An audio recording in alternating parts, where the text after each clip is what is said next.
So about a month ago, when I was down here bush hogging the lower part of the field here, I noticed that we got muscadine vines everywhere, but they've not had any muscadines on them. But one year, the first year we moved here, and I was driving by, and I just happened to think about it. They were everywhere down here. Look here. They're ripe. They're all in this thing right here. Look at that. And my wife can make stuff, so we'll probably have some jelly on that thing right there. She says, ooh, that's sour.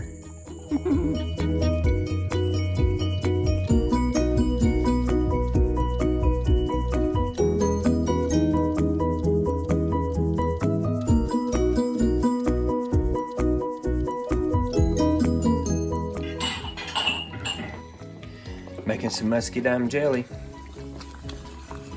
She said you gotta hurry and stir that. No, I said you gotta move it so you don't. She gotta move it before you burn it. This big old table sure has come in handy. All right, gotta go, gotta help her. Look at that. That's some good stuff. Cook down muscadines. And here's some that she's fixing to put the stuff in it. And that'll turn into jelly.